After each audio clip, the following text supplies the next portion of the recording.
Bonjour tout le monde, je me présente Brigitte Choquette, diplômée du Collège Limoges, naturopathe à la Clinique L'Aube à Montréal. J'avais le goût de vous proposer aujourd'hui, en ce mois de janvier hivernal, une idée d'une soupe, dans le fond, de comment manger une soupe un peu chaude, mais avec plein de légumes crus, donc comment manger vivant même en hiver. Donc je vous propose en premier un bouillon que vous pouvez faire à la maison facilement. Donc un bouillon de pelure de patates. Qu'on va encore là choisir idéalement biologique pour vraiment utiliser la pelure qui est pleine de minéraux à ce moment-là. Donc, ce qu'on a besoin, un chaudron, un bon sac de patates. Donc, je ne vous dis pas de quantité, mais ce qu'on peut faire, c'est qu'on peut éplucher des pelures de patates, puis à peu près y aller avec un volume de pelure de patates, puis 4 volumes d'eau. Donc, on y va pour 4 fois plus d'eau que de pelure de patates. Donc, on ne met que la pelure de patates, bien important. Et le reste à l'intérieur, c'est de l'amidon, c'est vraiment féculent, donc c'est ce que notre corps ne digère pas. Donc on fait l'inverse de ce que nos parents, nos grands-parents faisaient. On jette l'intérieur puis on garde la pelure. Donc plein de pelures. Je vous laisse choisir vos pommes de terre. Elles peuvent être rouges, jaunes. Il y en a plusieurs du Québec, donc profitez-en pour choisir quelque chose de local.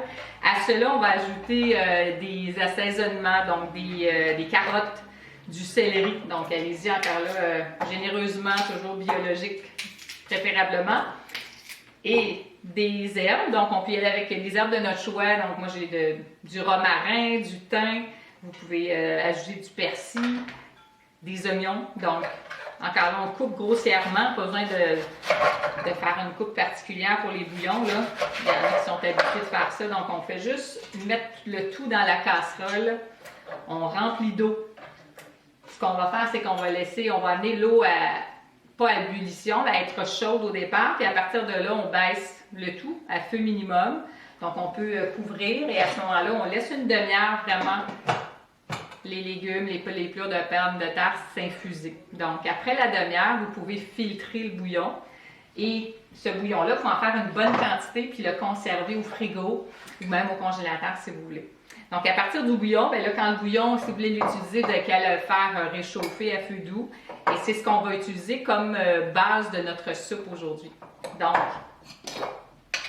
je prends mon bouillon qui a vraiment été infusé comme j'ai une bonne demi-heure. Je peux le faire réchauffer à la température de mon choix. Donc, le bouillon peut être chaud et c'est vraiment comme j'ai une façon simple de se préparer, comme je dis, un repas rapidement, hein, même sur semaine quand on est occupé. Et le bouillon va être prêt, puis tout ce que vous avez à mettre en place après, c'est des légumes de votre choix. Mais moi, aujourd'hui, je vous propose une inspiration un petit peu plus asiatique.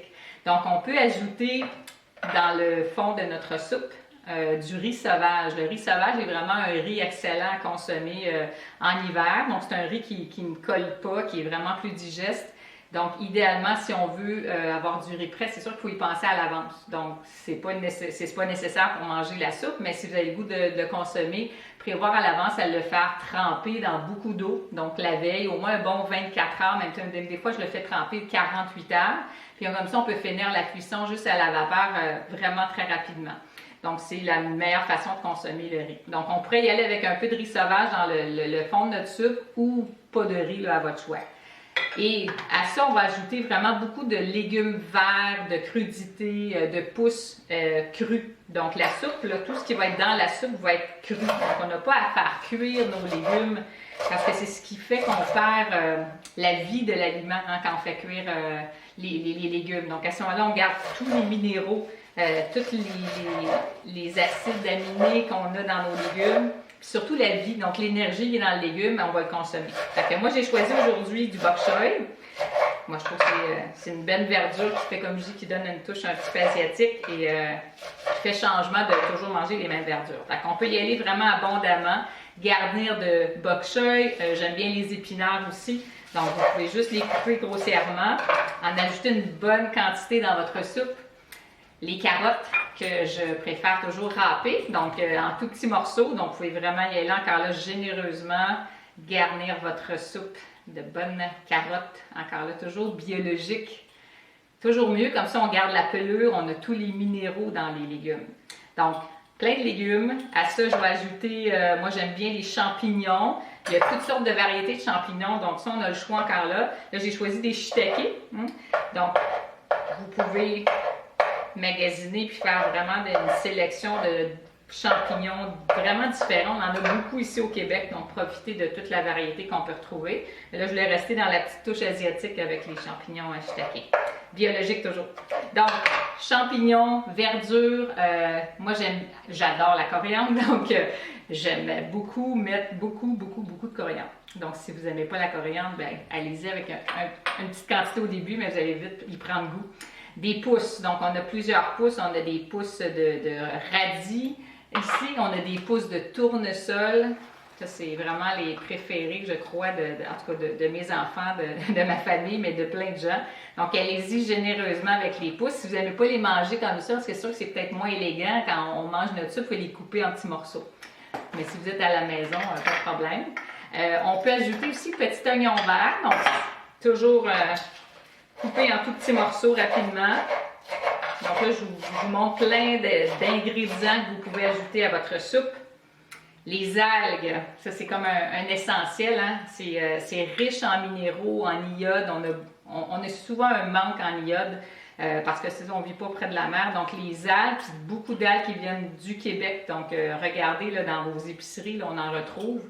Donc c'est comme devenu ma salière, moi, les algues. J'en rajoute des belles petites algues en flocons qui donnent un petit goût de mer, un goût salé au lieu du sel. Zeste de lime, donc encore là, la lime, on peut toujours utiliser la pleure en autant que le fruit est biologique. Sinon, évitez d'utiliser la lime. Mais la pleure est vraiment riche en silice, encore là, un autre minéral qui est vraiment très bon, essentiel à notre santé pour la peau, les os, les cheveux, donc tout ce qui couvre le fruit, c'est la même chose pour notre corps. Et bien sûr, le jus. Donc, on presse la lime. Moi, j'adore la lime. Allez-y avec votre goût. Si vous aimez mieux le citron, pas de problème. Puis ceux qui aiment un petit goût un petit peu piquant, mais pas toujours, comme je dis, vous râpez un peu de gingembre. Sinon, ben, on y va avec une autre épice à notre choix. Mais râpez un peu de gingembre, puis on termine le tout avec un petit peu de damari, un produit du Québec qui est cru. Donc, c'est comme une sauce soya, mais de qualité un peu supérieure. Fait que vous y allez avec quelques petites gouttes par-dessus votre soupe crue. Ça va vous donner un bon petit punch là, pour le goût. Puis un bon produit encore là, cru, hein, qui n'a pas été chauffé, modifié, altéré. Donc, fait qu'on a un bon bouillon chaud avec des bons légumes, pousses. Tout ça est cru. Donc, on maintient toute la vitalité de notre soupe. Et vous voyez comment c'est simple de manger rapidement, simplement, mais encore là, de façon vraiment optimale avec une alimentation qui est vivante. Donc, moi, je vous invite vraiment à appeler à la clinique, à prendre rendez-vous. Ça va me faire plaisir de vous aider justement à apprendre à mieux vous alimenter de façon justement plus saine, vers une alimentation qui est plus vivante, hein, qui est plus crue, même durant les mois d'hiver. Donc, je vous invite, comme je dis, à déguster cette soupe-là, hein, vivante, hein, mais à la fois réconfortante. Puis au plaisir de vous voir bientôt à la clinique. Merci, puis à la prochaine!